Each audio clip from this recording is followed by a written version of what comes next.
Hello friends, Prayag institute या educational चॅनलमध्ये आपल्या सर्वांचं मनापासून हार्दिक स्वागत आहे. आज आपण आपल्या समूह साधन समन्वयक या परीक्षेला तयारी करणाऱ्या म्हणजेच शिक्षण विभागाअंतर्गत ज्या समूह साधन समन्वयक या भरती परीक्षा होणार आहेत त्या प्रित्यर्थ पार्ट 4मध्ये आपण 10 क्वालिटी क्वेश्चन्स या ठिकाणी बघणार आहोत. व्हिडिओ शेवटपर्यंत पाहायचा आहे. जे नवीन असतील त्यांनी चॅनल सबस्क्राईब करायचं आहे आणि जे जुने असतील त्यांनी इतरांना शेअर देखील करायला विसरायचं नाही आहे. आणि शेवटी विचारलेल्या प्रश्नाचं उत्तर मात्र त्या ठिकाणी कमेंट बॉक्समध्ये मेन्शन करायचं आहे. यापूर्वीचे आपण सर्वांनी पार्ट पाहिलेले आहेत. नसतील पाहिलेले तर त्याचे या ठिकाणी आपण केंद्रप्रमुख परीक्षा 2025 या नावाची एक प्लेलिस्ट आहे. केंद्रप्रमुख नावाची एक प्लेलिस्ट आहे. त्या ठिकाणी ते जाऊन त्या ठिकाणी पाहू शकता. आणि या संबंधित व्हिडिओंच्या PDF हव्या असतील तर तुम्हाला मेंबरशिप त्या ठिकाणी चॅनलची जॉईन करावी लागणार आहे. आणि कम्युनिटी टॅबमध्ये जे मेंबर्स आहेत त्यांनाच फक्त जो मेसेज गेलेला आहे त्यामध्ये व्हॉट्सअपची लिंक देण्यात आलेली आहे. त्या ठिकाणी ती लिंक त्या ठिकाणी मेंबरशिप जॉईन करायची आहे. ओके, तर बघा तुम्हाला अगोदर जॉईन करावं लागेल, मगच ती त्या ठिकाणी तुम्हाला लिंक दिसणार आहे. ठीक आहे, तर आता या ठिकाणी आपण आपल्या व्हिडिओकडे जाऊया. यामध्ये प्रश्न घेऊया आपण. अयोग्य जोडी आपल्याला या ठिकाणी ओळखायची आहे. महाराष्ट्र स्नेहभोजन, गुजरात तिथीभोजन, राजस्थान उत्सवभोज आणि पंजाब संप्रीती भोजन. या ठिकाणी एक MDMच्या कार्यक्रमाच्या ऑप्शनमध्ये एक भोजनाचा कार्यक्रम किंवा भोजनाची सोय किंवा भोजन करण्यासाठी गावातील किंवा गावामधील कुठल्या संस्था किंवा व्यक्ती असतील तर त्या ठिकाणी ते एक भोजन विद्यार्थ्यांकरिता अरेंज करू शकतात. आणि तो एक दिवस त्या ठिकाणी आपण तो घेऊ शकतो. असा 13 ऑगस्ट 2015 रोजीचा एक GR आलेला होता. आणि 2015मध्ये महाराष्ट्रामध्ये स्नेहभोजन हा कार्यक्रम आपल्या इथे सुरू झालेला होता. तसंच याच धर्तीवर आधारित इतर राज्यांचे देखील कार्यक्रम आहेत. त्यामध्ये गुजरात आहे तिथीभोजन, राजस्थान आहे उत्सवभोज आणि पंजाबचं मात्र या ठिकाणी पंजाबचं आहे प्रीतीभोज. तर संप्रीतीभोज जे आहे हे हा शब्द लागलेला आहे आसामचा. आसाममधलं स आणि संप्रीती भोजनामधलं स हे या ठिकाणी लक्षात ठेवा. पंजाबचं प, प्रीतीभोज, प्रीतीचं प या ठिकाणी आपण अशा पद्धतीने लक्षात ठेवू शकतो. आता इतर राज्यांचे सुद्धा संबंधित आपण भोजनच्या वगैरे लेक्चर्समध्ये बघितलेल्या आहेत. ओके, तर संबंधित लेक्चर्स तुम्हाला मेंबरशिप जॉईन केल्यावरती केंद्रप्रमुख परीक्षेच्या लिस्टमध्ये दिसणार आहेत. परंतु तुर्तास आपण जे क्वेश्चन या ठिकाणी पाहत आहोत याच्यातून आपण पॉईंट नोट करून घेऊ शकता रिपिटेशन म्हणून. दुसरा प्रश्न आहे, 1ली ते 5वीच्या पूर्व प्राथमिकसाठी उष्मांक विद्यार्थ्यांना शालेय पोषण आहारातून किती दिले जातात? तर 700, 350, 460 आणि 450. तर या ठिकाणी विद्यार्थ्यांना 450 उष्मांक 1ली ते 5वीच्या विद्यार्थ्यांसाठी आहेत आणि 6वी ते 8वीच्या विद्यार्थ्यांसाठी 700 उष्मांक त्या ठिकाणी आपण शालेय पोषण आहारामधून त्यांना दिले जातात. तुमच्यासाठी इथं एक प्रश्न असा आहे की या 1ली ते 5वीच्या विद्यार्थ्यांना प्रथिने किती दिली जातात आणि 6वी ते 8वीच्या विद्यार्थ्यांना शालेय पोषण आहारातून नियमितप्रमाणे प्रथिने किती पुरवठा आपण किती ग्राममध्ये प्रथिने त्यांना देत असतो हे त्या ठिकाणी कमेंट बॉक्समध्ये मेन्शन करा. पाहूया आपण कोण त्या ठिकाणी मेन्शन करता येते.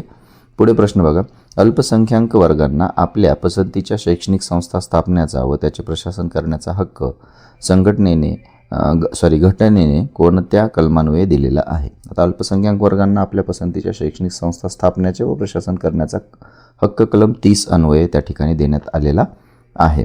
स्वयंप्रभा शैक्षणिक कार्यक्रम जो आहे हा उच्च गुणवत्तेच्या वाढीचा कार्यक्रम म्हणून प्रसारण करण्यासाठी किती वाहिन्यांचा गट बनवण्यात आलेला आहे? त्यामध्ये 30, 28, 24 आणि 32. तर 32 वाहिन्यांचा गट या ठिकाणी 24x7 आवर्समध्ये कमीत कमी नियमित दररोज 4 तास GSAT-15 या उपग्रहाद्वारे चालवण्यात येत असतो. ठीक आहे, पुढचा प्रश्न आहे, विद्यामृतम मनुष्यते मृतम श्नुते हे ब्रीदवाक्य कोणत्या संस्थेचं आहे? UGC, AICTE, NCERT आणि यापैकी नाही. तर पहा मित्रांनो, NCERT हे याचं उत्तर आहे. विद्यायाममृतम मश्नुते, विद्यायाममृतम श्नुते या ठिकाणी NCERTचं हे ब्रीदवाक्य आहे. संस्कृत भाषेतलं आहे. UGCचं आहे ज्ञान विज्ञान विमुक्तये. ओके, हे लक्षात ठेवा. प्रश्न आपल्याला याच्यावरती विचारला जाऊ शकतो आणि मला तरी वाटतंय 101% असा प्रश्न एक त्यामध्ये आपल्याला येऊ शकेल. TIS या संस्थेस अभिमत विद्यापीठाचा दर्जा केव्हा प्रदान करण्यात आला? आता TIS ही जी संस्था आहे ही टाटा सामाजिक विज्ञान संस्था म्हणून 1936 मध्ये स्थापन झालेली होती.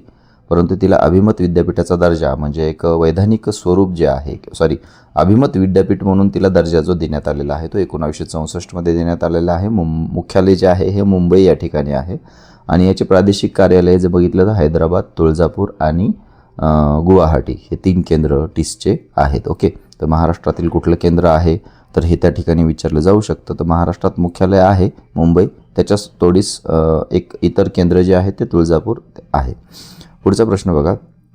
सर्व शिक्षा अभियानांतर्गत विशेष गरजा असणाऱ्या विद्यार्थ्यांना अपंग समावेशित शिक्षण कार्यक्रम केव्हा सुरू करण्यात आला? आता बघा, सर्व शिक्षा अभियानांतर्गत विशेष गरजा असणाऱ्या विद्यार्थ्यांना म्हणजेच वय वर्ष 6 ते 18 वर्षाच्या दरम्यानच्या अपंग विद्यार्थ्यांना, त्यांना आपण दिव्यांग म्हणून संबोधित करतोय 2019 पासून. त्यांना 2004-05 पासून हा कार्यक्रम सुरू करण्यात आलेला आहे. तो कार्यक्रम आहे अपंग समावेशित शिक्षण म्हणून. ठीक आहे.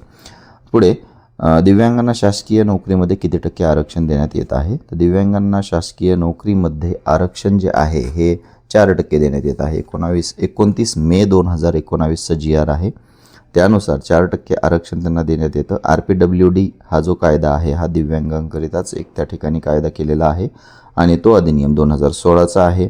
त्यानुसार 4% नोकरीत आरक्षण कलम 16, 17 आणि 51 अशी तरतूद त्या कलमांमध्ये करून यांना आरक्षण ठेवण्यात आलेलं आहे.